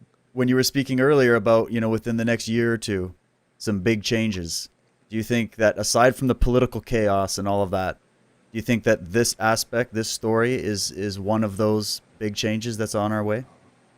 Yeah, I think so. I think we're going to wake up very soon and find out that what we thought was going on has nothing to do with reality at all. The actual reality of the world in which you live is you are being led and fed and promoted and feted by extraterrestrials who are playing you for a fool.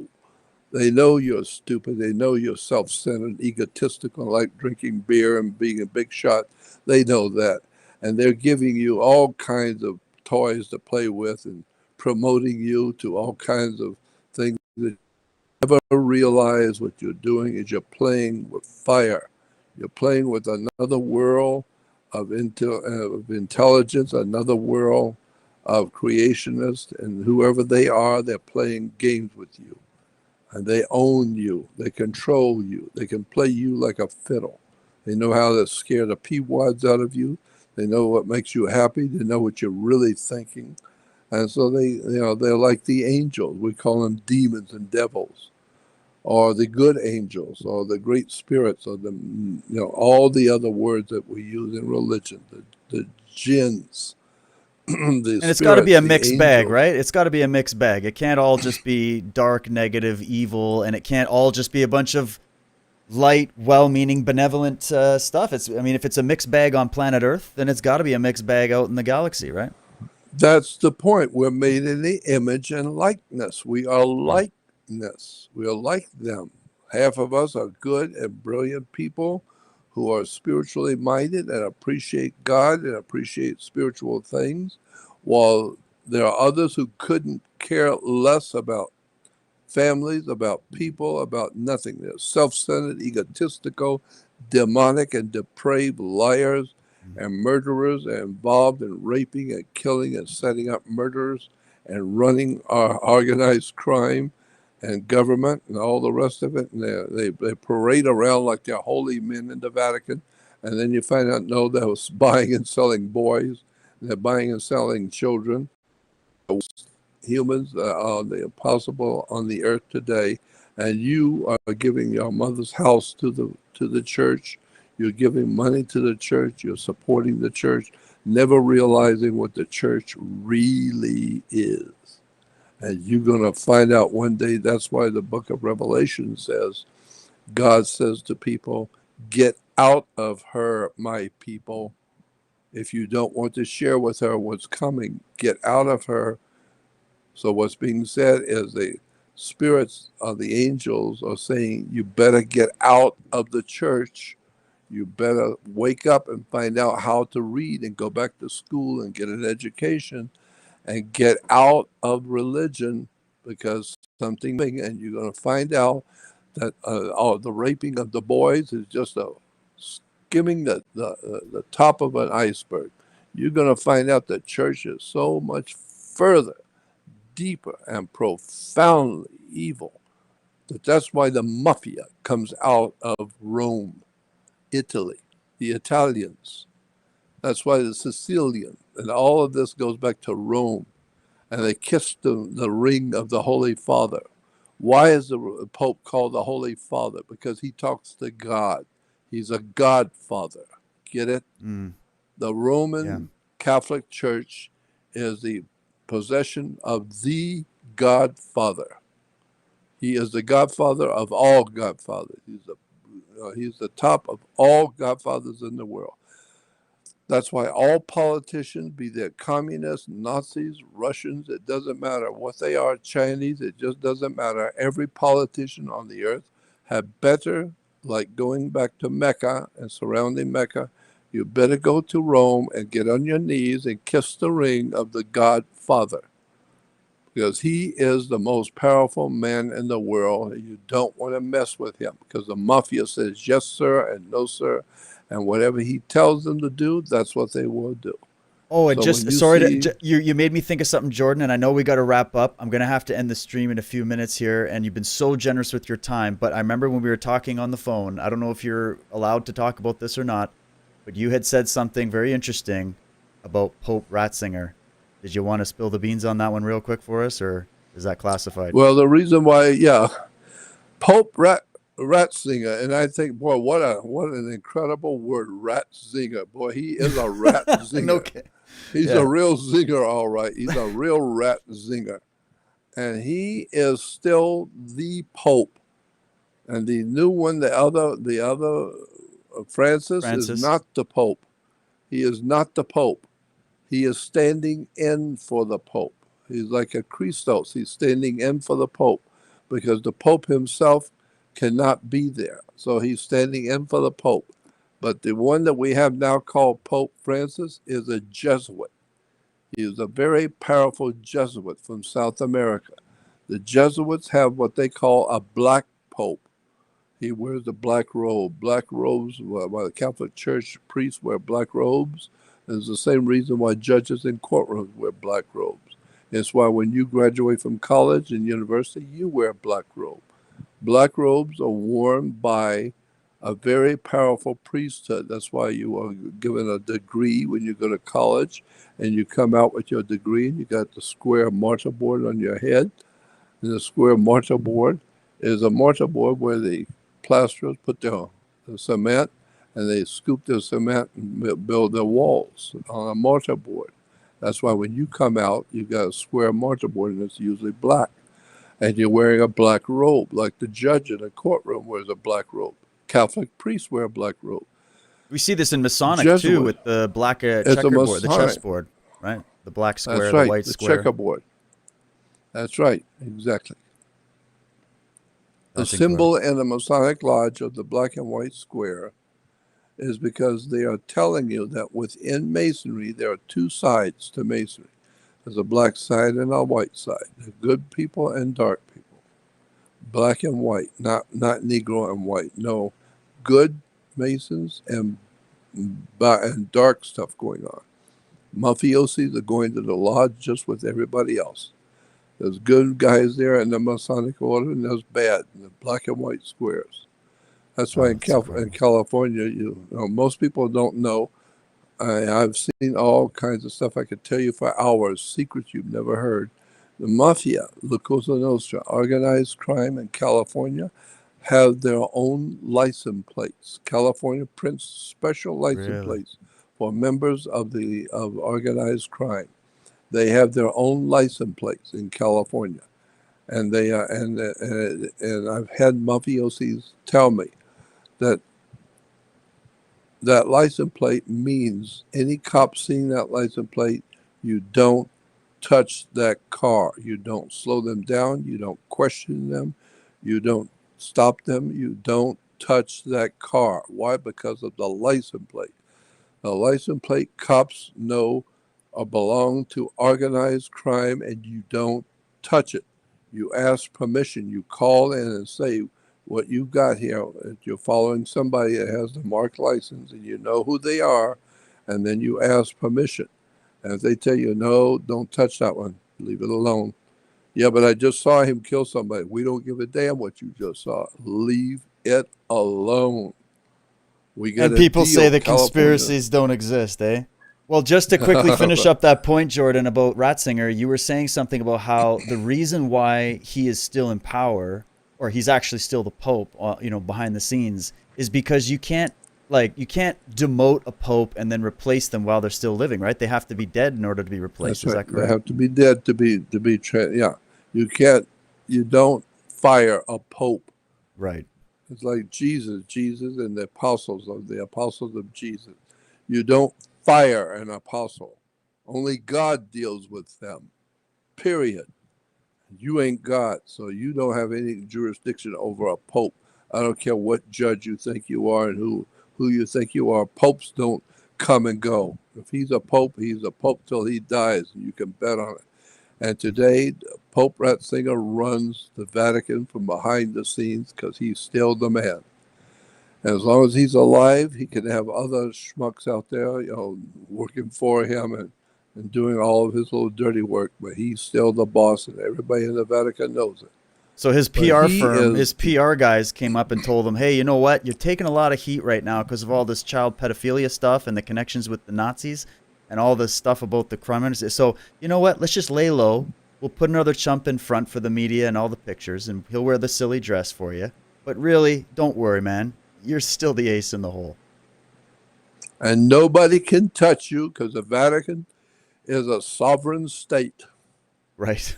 And when you go to the Vatican, the courtyard has all of these symbols around the courtyard, and I was told when I was there, I went through the Vatican the back way. I took a tour of the Vatican nobody could take.